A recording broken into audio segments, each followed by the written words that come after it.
기자 수첩 뭐 가지고 오셨어요?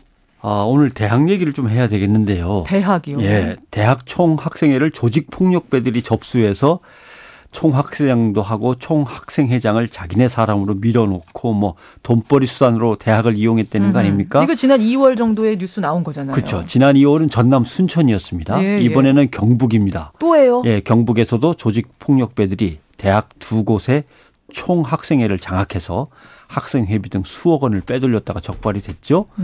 더군다나 다른 곳까지 더 있다는 정황 증거가 있어가지고 경찰의 수사가 지금 곳곳에서 대학과 조직폭력배의 관계를 밝히는 수사가 진행이 되고 있습니다. 이거 참 황당하네요. 예. 대학들이 요즘에 고교마다 돌면서 입학 설명회 하고 있는데 그렇죠. 그럼 뭐 입학 설명회 현장에서 안심하고 오십시오. 우리 대학은 조폭이 없습니다. 네. 이래야 되는 건가요? 글쎄요. 그것도 상당히 홍보 내용 중에 중요한 내용이 될 것 같습니다. 이래서는. 그래서 아침에 출근해서 포털 뉴스 검색창에 대학이라는 단어를 넣고 검색기를 한번 눌러봤어요. 그랬더니 오늘 아침에 대학과 관련해서 쭉 떠오른 그 뉴스의 제목들을 제가 한번 읽어볼게요. 뭔가요? 부실대학 21곳 중에 7개 대학 퇴출. 전문가들 구조조정 더 속도내서 해야 된다. 아내는 총장, 며느리는 이사, 왕국처럼 대학을 경영. 대학 파산 시대를 대비해야 한다. 대학의 죽음을 부르는 교수 사회의 도덕 불감증. 어떻게 오늘 하루 떠 있는 기사 제목들만 해도 이러네요. 그래요. 대학이 심각해지고 있군요. 지금 방금 전에 말씀하신 대학의 죽음이란 단어까지. 네. 이런 말이 사회에서 통용된다는 사실 자체가 참 마음 아프네요. 그렇죠. 대학의 죽음이란 말이 진짜 있는지 전 맨 처음에 궁금했습니다. 그런데 다시 찾아보니까 교수신문이 최근에 교수 600명을 대상으로 해서 설문조사를 했는데 그 설문조사 내용에 대학의 죽음이라는 표현이 진짜 나오더군요. 정말요? 예. 어떤 식이었습니까? 지식인의 죽음, 대학은 죽었다라고 비판하는 사회의 시선에 대해서 교수님들은 어찌 생각하십니까? 이렇게 묻습니다. 그랬더니 57.8%의 교수가 그렇다라고 인정을 했고 22.2%는 보통이라고 대답을 했고 대학은 죽지 않았다라고 대답한 교수가 20%고 이렇습니다. 5명 중에 1명. 예. 정말 그렇다라고 인정한 교수가 58%라니까 깜짝 놀랄 일입니다. 또 대학은 죽었다라는 인식을 나이별로 봤더니 나이가 많은 교수님들일수록 대학은 정말 죽었다라고 슬퍼하고 계셨고 그 얘기는 예전에 비교해보면 그렇죠. 정말 이건 아니다. 예. 특히 예능과 재능 쪽 교수들은 70.6%가 대학은 죽었다라고 대답을 했습니다. 왜 또 예체능 쪽이 예체능 쪽은 많을까요? 정말 또 더 심각한 모양이죠. 그래요. 그래도 덜 느끼는 분들은 자연 계열이었습니다. 43.3%로 예체능과 비교하면 상당히 낮은 편이죠. 예. 이렇게 되면은 대학의 죽음 앞에서 우리가 무슨 대책을 마련해야 되는 겁니까? 예. 교수들 스스로 지적하는 문제점은 이런 겁니다. 무분별한 정치 참여, 논문 표절 등 연구 윤리를 지켜야 되는 것. 예. 학위 논문을 부실 지도하거나 부실하게 심사해서 막 나눠주는 것. 연구비 유용 등 연구에 대한 부정행위. 그다음에 성추행 사건. 그래요. 이런 거 있습니다. 성추행 사건인데요.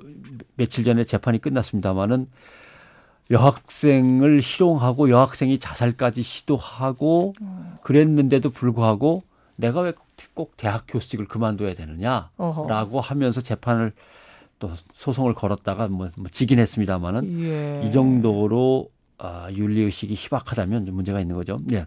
지금 소개한 그 문제점들을 다 뒤집으면 그게 해결책이 되는 거죠. 교육하고 연구하는 대학 교수 본연의 역할에 충실해야 되고 그렇죠. 괜히 정치권이나 기웃거리는 행동은 자제해야 되고 거기에 이제 도덕성과 인격을 갖춰주시고 이를 바탕으로 사회적으로 봉사도 좀 해주시고 실천도 열심히 해주시면 뭐 그거면 충분합니다. 더 바랄 게 없습니다. 근데 그 부분에서 이제 무분별한 정치 참여, 무분별한 걸 얘기하는 거지 어떤 사회에 의견 개진하는 것도 입 다물어라 이런 건 그럼요. 아니죠.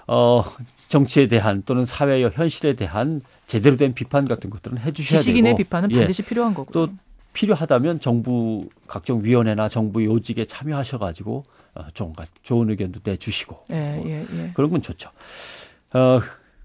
그런데 한번 제가 익명으로 실린 교수들의 몇 개의 코멘트를 읽어봤는데 솔직한 코멘트 한 2개만 소개하겠습니다. 그러시죠. 교양과 예의 범절이 없고 이기심만 있는 단순한 지식인이 교수가 되는 것에 대해서 심각성을 느낀다. 취업률 높이는 거, 장학금 유치해 오는 거, 프로젝트 돈 따오는 것 등도 중요하지만 이런 것이 교수 평가의 주요 잣대가 돼서는 안 된다. 아하. 이런 되고 있다는 얘기예요, 예. 지금. 또 어떤 분은 교수로서의 자부심과 학문에 대한 열정이 보이지를 않는다. 정치적인 관심, 연구비 등 금전과 지위에만 관심이 쏠려 있다. 대학 사회의 윤리와 사명감이 결여돼 있다. 이렇게 아프게 지적을 하고 계시네요. 예. 아무튼 교수 사회와 대학 당국, 대학에 갈 학생들을 키우는 초중등학교 모두 뼈아픈 반성을 해서 우리 교육계를 살려나가야 됩니다. 그렇죠. 오죽하면요. 국민권익위원회가 최근에 뭘 만들었냐면 학교 현장에서 지킬 기본적인 반부패 청년 매뉴얼을 책자로 만들어서 배포를 하고 있습니다. 이런 식이 되면 안 되죠. 네. 참 교수에 대한 문제를 먼저 살펴보고 그러면은 대학의 대학생들 문제는 뭘까요? 글쎄요. 뭐 더 배우고 싶어서 대학에 가는 거고 사회가 스펙을 요구하니까 스펙을 쌓으려고 대학에 가는 참 젊은 청춘들에게 책임을 묻기는 난감합니다. 또 너도 나도 대학에 다 가니까 나는 이 나라의 대학생이야라는 자부심을 참 갖기에도 무리는 그렇죠, 있고요. 그렇죠. 예, 뭐 웬만하면 대학에 다 가는 세상이니까 세상도 미래를 기대할 지식인으로 대학생들도 대우도 안 해주죠. 그렇죠, 예. 맞아요. 우리 대학생들 숫자를 보니까요. 대학교육연구소 자료를 보니까 해방 당시에 우리나라 대학생 수가 16,000명이더군요. 16,000. 1960년에 10만 8천 명으로 10배가 훌쩍 뜁니다. 예. 2012년 지난해에는 330만 명이나 됐습니다. 많네요, 예. 많아요. 아무튼 이런 현실입니다만은 1960년까지는 대학 입학이 자유방임이었어요. 대학을 세우려면 세우고 갈 수 있으면 가보고 뭐 이런 식이었습니다. 예, 예. 그 이후에 나온 제도를 보니까 정원 억제, 졸업 정원제, 다시 입학 정원제, 그러다가 정원 자율화니까 안 되겠다고 해서 정원 감축 조정, 뭐 변동이 엄청 심했습니다. 네. 한마디로 제대로 된 정책을 못 찾고 갈팡질팡한 거죠. 그래요. 어쨌거나 이렇게 어려운 현실이지만 분명한 건 대학에 간 대학의 청년 학도라면 자기네 총학생회는 자기네가 지켜야 됩니다. 어허. 그렇지 않습니까? 예. 그러네요. 뭐 지금 못 지키고 있다는 얘기잖아요. 그렇죠. 조폭이 그러니까 접수를 조폭이 했다니까. 접수할 정도로 무관심하고 뭐랄까 방치해 놓으면 안 되는 거죠. 그렇죠. 대학 당국은 등록금 가지고 펀드 투자해서 학생들 장학금 다 까먹었죠. 거기다가 총학생회 나가는 장학금 총학생회가 갖고 있는 복지기금은 조폭이 다 빼가고 이러면 이게 대학생들이 어떻게 살겠습니까? 예. 4.19를 치르고 참 87년 6월 민주항쟁을 이끌었던 그 선배들에게 부끄럽지 않으려면 적어도 자기네 총학생회는 자기네가 관심을 갖고 지켜야 됩니다. 예, 예. 아무튼 인적 자본이 최고의 경쟁력인 우리나라로서는 대학의 건강한 발전은 절실합니다. 그런 점에서 대학 당국도 교수 사회도 그리고 대학생들도 어떤 뼈아픈 반성과 함께 새롭게 출발하는 계기가 됐으면 좋겠습니다. 예, 대학의 총학생회를 조폭이 접수했다는 기사에서부터 오늘 대학의 깊은 얘기까지 나눠봤네요. 현성태 기자 수고하셨습니다. 고맙습니다.